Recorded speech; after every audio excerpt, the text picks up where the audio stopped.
guys, and welcome back to my channel, Burst of Sunshine. It's Ashley, and today we are going to be doing a Valentine's Day cake. This is going to be a beginner-friendly cake. This is going to be totally like mom-approved, easy. Anybody can do it. I can do it. You can do it. We all can do it. It's going to be super simple, but it's also going to turn out super cute. You can make this for your Valentine, your sweetheart, your kids, or even just make it for yourself. You do you, boo. Go eat you some cake. So if you're needing like a last-minute super cute cake, I got you. So if you like Valentine's Day, hit the thumbs up button. I don't mind Valentine's Day. I'm not like a hater, but I'm not like obsessed with it either. It is my best friend's birthday though, so shout out to my best friend Amanda. Happy birthday! Because her birthday is on Valentine's Day and she is beautiful. Go ahead and subscribe if you're new here so you can see every time I post a new video. Come on, if you love it, sub it because I love you guys and it's Valentine's Day. It's the day of love. So give me some love and subscribe to my channel and give me a thumbs up, guys. So I'm gonna quit babbling because I could be here all day. Let's just get into making this super cute, simple, beginner-friendly Valentine's Day cake. Let's go. You're going to start with your favorite cake recipe. I'm actually just going to use a good old box of Betty Crocker because, you know, I'm a mom and I'm just going to choose to do things the easy way. And now, with the magic of video, I'm going to split one box of cake mix between two 6-inch round cake pans. And I would normally put parchment paper in these, but I was out, so I just sprayed them down really good. Now that the cake pans are magically filled, I'm going to bake them according to package instructions, which for me was about 35 minutes. Once these are done, I'm going to let them cool. Now we are going to take our pretty cake plate or cake board or whatever you're going to put your cake on, and we're going to start with just putting one layer of the cake down. I'm not going to level my cakes. You totally can. I just choose not to because I'm lazy and this is the lazy mom way. So I'm going to take a round cookie cutter, and I would say this is about 2 inches or so, 2 or 3 inches.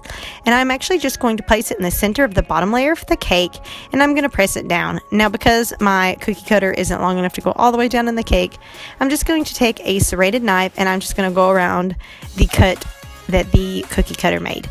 I just used a steak knife because it's what I had on hand. So once you get that completely cut out, you're just going to lift it out. You should have a perfect little circle of cake that's going to come out. Now I'm going to take some sprinkles, and I just got these at Walmart. They're little heart-shaped sprinkles. And I'm just going to fill up my little hole that I just made in my bottom layer of cake.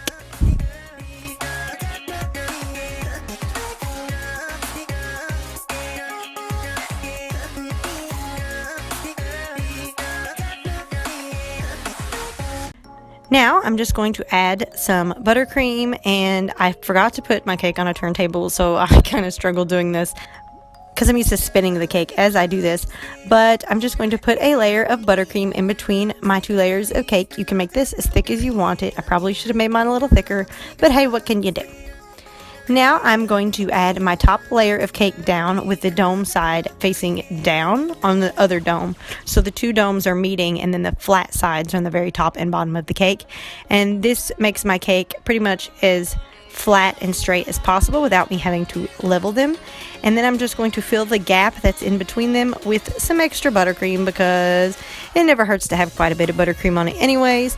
So I'm going to fill the gap in between these 2 cakes with buttercream. It helps that my cakes don't have like a super large dome on them, so I don't necessarily have to trim them. If you want these to be more perfectly even and straight, you could totally trim them, but I don't. I did let this chill, so it got a little hard so it didn't slide around while I was trying to ice the cake. And then now I'm going to frost the entire cake, just a crumb coat. I usually start with putting the icing on the top of the cake, and then I just push it around till it falls down off of the sides. Once the icing is on the sides of the cake, I'm just going to use my little flat angled spatula and just kind of swoop it all around the cake, you know, in my normal cake icing way that I do. I actually feel like I'm a little rusty doing cakes. It's just been so long since I've really took the time to work on cakes because who has time? So that's why I'm doing this quick mom cake. That's what I'm going to call it. It's just going to be my quick version for busy moms who just don't have time to make perfect fancy cakes. I'm just going to go around the entire cake and ice it and smooth it out. Because it's the crumb coat, it doesn't have to be perfectly smooth, but if you can get it as smooth as possible, that just kind of helps, I feel like.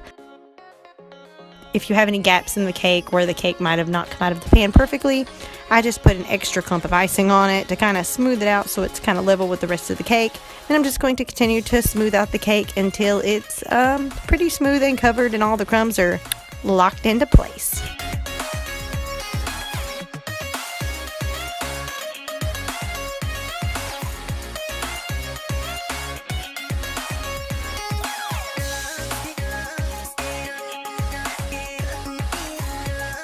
Once I have it crumb coated completely, I'm going to put this in the refrigerator and let it sit and harden just a little bit. Once your crumb coat has chilled, we are going to do our second coat of our cake, which is going to be our final coat of icing. So I'm just going to again do the same process, put some icing on the top, use my small angled spatula to spread the icing around on the top of the cake until it falls down the edges, and then I'm just going to spread it around the sides of the cake. I'm going to do a very generous coat because you don't want there to be any cake showing. And then I'm just going to again do the same process as before, smooth it out as much as possible, just go round and round and round and round until you get this completely smooth to your liking.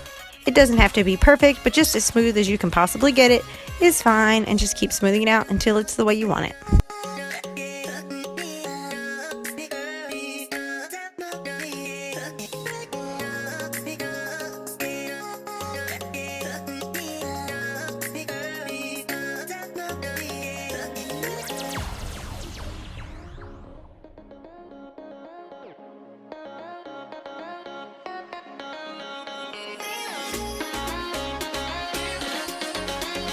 Once you get this completely iced, we're going to put it back in the refrigerator to let it chill again and kind of get just a little bit hard, but you don't want it to get too hard because in the next step we will be adding sprinkles and we want those to stick to the icing. So just so the icing is a little bit stiffer but still kind of tacky.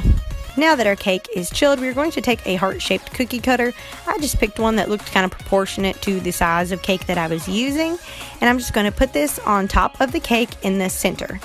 Now I'm going to take the same sprinkles we filled the cake with, this Lot of Love sprinkles that I got from Walmart, and I'm just going to sprinkle these into the heart-shaped cookie cutter. I didn't fill it up completely because I did want to push down some of the sprinkles that were laying on their sides so they were all kind of relatively flat. They didn't have to be perfect, but I did want them all to lay kind of flat, and you can totally just imprint with the cookie cutter and then pull it off and then sit and line up your hearts perfectly. But I was okay with the kind of jumbled up heart look. It kind of gave it the good mixed up sprinkle look, so I just kind of pushed them all down, and then I filled in the bare spots with more of the sprinkles, and then again went back in with my finger and kind of just pushed down all the ones that were on top of other ones or that were standing upright. Once I've finished that, this is what it looks like, and we're just going to remove the cookie cutter, and you should have a heart-shaped image of sprinkles. So now I still have at least a half a jar of sprinkles left, so I'm actually just going to take my hand and put just a few sprinkles in my hand, and I'm going to press this up against the bottom edge of the cake, and this is just going to kind of cover up your little rough edge and give it a little color down there, give it a little dimension, and just give it a little something pretty. So I'm just going to again put these sprinkles all around the bottom. If they fall, I just took my fingers and kind of pressed them into the cake, and I didn't do this in any particular special fashion. I kind of just randomly jabbed them on there. Some have 2 layers of hearts, some are stacked up 3 high. It's just kind of a rough, messy, cute look. So now I'm going to take what's left of my heart sprinkles and I'm going to do a little border around the top edge just to also make it a little prettier, a little more colorful. And so I just went back and forth with the colors. It's red, pink, and white, and I just kind of went through those colors into a pattern all the way around the top edge of the cake until it was completely covered. That used up pretty much my whole container of sprinkles, and that's it. We're done. This was a super simple, cute cake that anyone can do, and I hope you guys liked it, and I hope you have a good Valentine's Day.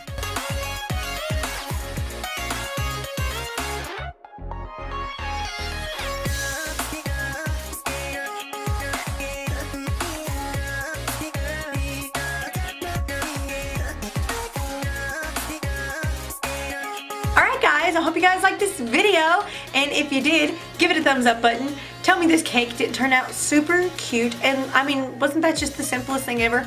So simple, so cute. Thank you guys for watching. In the spirit of Valentine's Day, I just want you to know that I love you and I appreciate you, and just, you always have me. If you don't have a Valentine, who cares? you always have me. I'll be your Valentine. Hey, go ahead and subscribe if you have made it this far and haven't subscribed already. Go ahead and subscribe so you can see every time I post a video, which is every week. So guys, thank you for watching, and I'll see you guys next week. Love you guys. Bye.